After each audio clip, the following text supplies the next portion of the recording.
Welcome. Now, let's go through the third application and final prerequisite to the business plan builder. Today, we're going to talk about the lead flow marketing focuser. We started with the baseline, which would have given you a dashboard, important conversion numbers and percentages, rule of thirds, stuff like that. That basically fed the legal menu calculator. We would go in, calculate the number of people who work in the firm, the number of hours they work, the rate they're paid, and look at the different menu items. And that, of course, fed a dashboard that looked like this. So now we have information on what the different menu items are and who's working in the firm. So we know a little bit about capacity and utilization and profit from a strategic standpoint.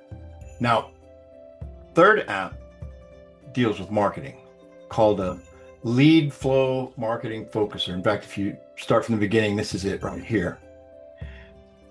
Now, there are three phases here, and they're kind of simple. First thing we need to know is what's the owner's take-home goal.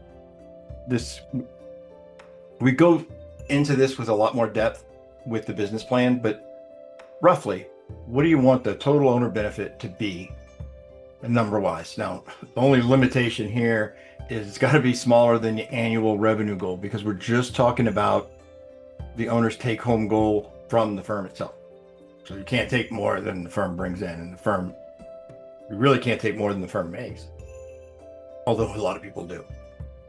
This annual revenue goal is something that you would put in. And then there's the revenue per matter.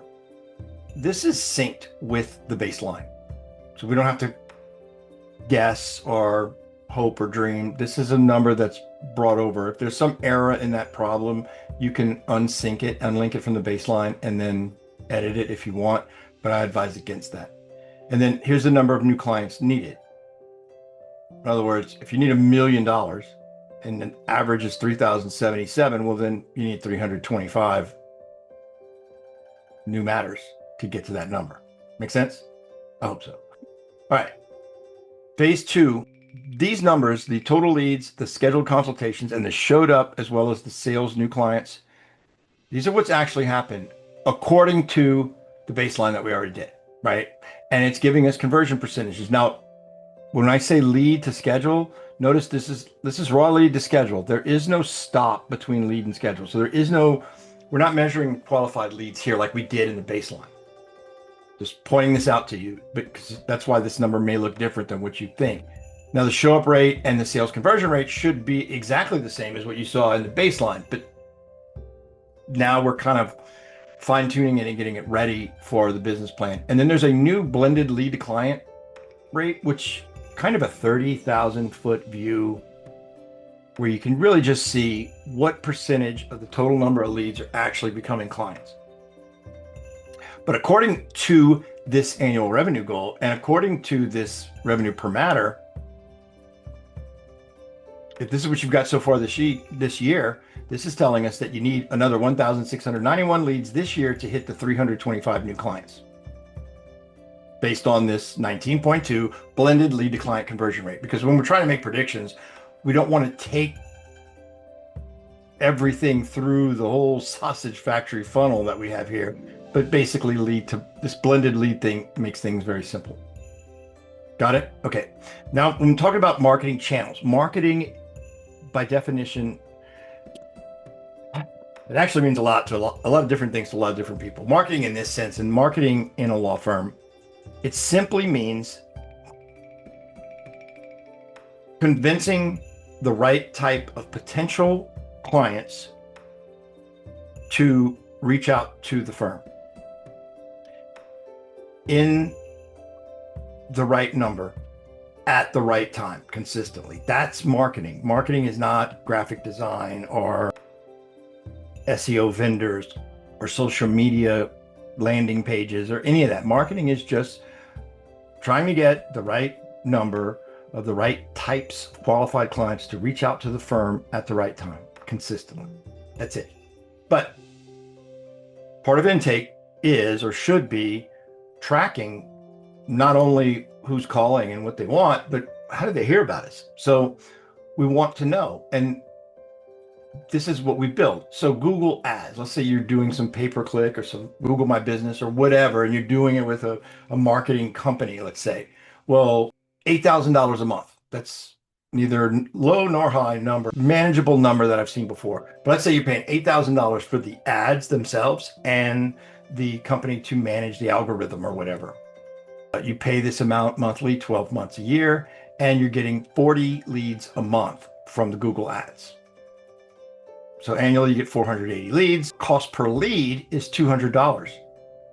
Cost for acquisition is $1,000. So cost per client is $1,000. Cost per lead is $200. That's an easy rule of thumb with the Google Ads. Now, when we get to the organic, this is the people that found you on the internet, but not because you paid Google to guide them there, which means you didn't spend any money. And the annual leads, we're getting 15 a month just organically.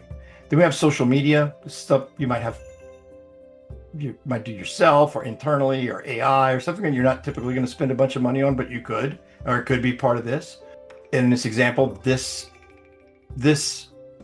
source gives us 72 leads a year or 6 a month.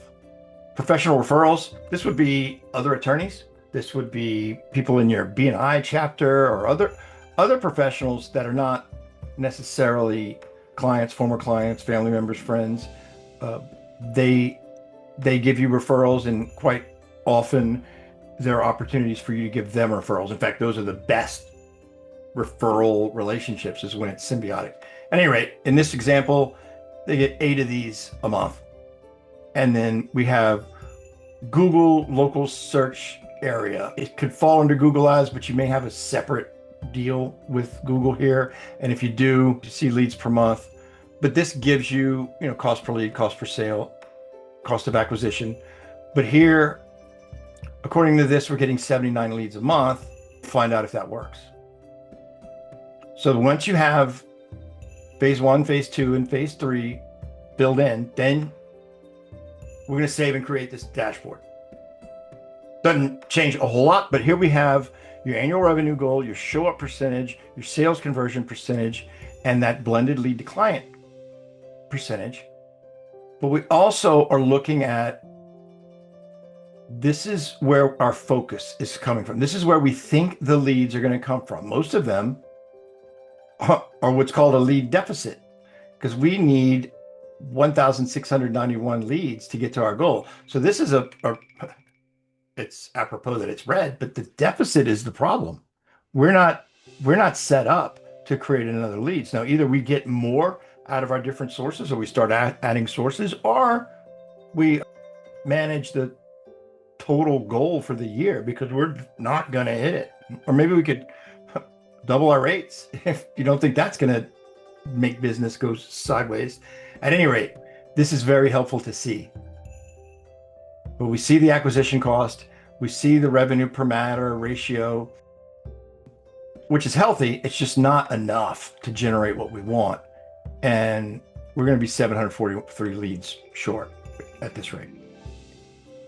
So then we have our channel mix. It shows, what we figured out on the previous page. And that's it. This is the lead flow marketing focuser. It's designed to force you to think about where the leads are coming from. And more often than not, it really exposes either inconsistencies or blind spots on the intake, where maybe we're not crystal clear where all the leads are coming from. In some cases, I've seen law firms, they can tell you exactly where the clients came from, but the unqualified potential clients, or the qualified but thinking about it potential clients, the system is not so tight that we're finding out where those are coming from. So it's beneficial to know where all the non-qualified leads are coming from, especially if it's coming from a paid source. We want to adjust that. We want to know where all of the leads are coming from. We want to know how all the leads are performing. So this focuser forces you to either upgrade your intake data collection process, create it from scratch, or just to help you better manage it so that what your strategic intentional plan is about the revenue that you're expecting to hit your goals matches what you're doing on the front end, because this is the most important thing when it comes to being the CEO of any business. The highest best use of the CEO's time is to make sure that there are enough potential clients reaching out to the firm. It's not, in a law firm, it's not lawyering, it's not delegating, it's not going to court, none of those things. It doesn't matter how good a lawyer you are if there's no clients. And there's no clients if we don't have a process that we control that brings in clients. I've worked with a lot of law firms that do a really good referral business, but in reality, they're not doing anything to impact these referrals other than doing a really good job and having a good reputation and knowing a lot of people. It's totally feasible that none of these referral partners or referral sources are going to be motivated to send any leads for a month or another month. And there's nothing you can do about that. So that's why it's never good to have all your eggs in a single basket, because you have no control over that. Conversely, there are things you can do to manage the relationships and improve the referral output from referral partners. But it's important, before we even get into that space, what do we have now? What are we doing now? And is it matching our expectations? And often it's not. And when it's not, what do we got to do to either lower our expectations or increase our input? This lead flow marketing focuser helps with that. And all of this data combined with what we got in the legal menu items calculator and in the baseline initial dashboard, all of those things are going to come together in what's next, which is the business plan builder, which is the real game changer in all of this. All this is really step 3 of intimate awareness of the numbers and understanding better your conversion percentages, but more importantly,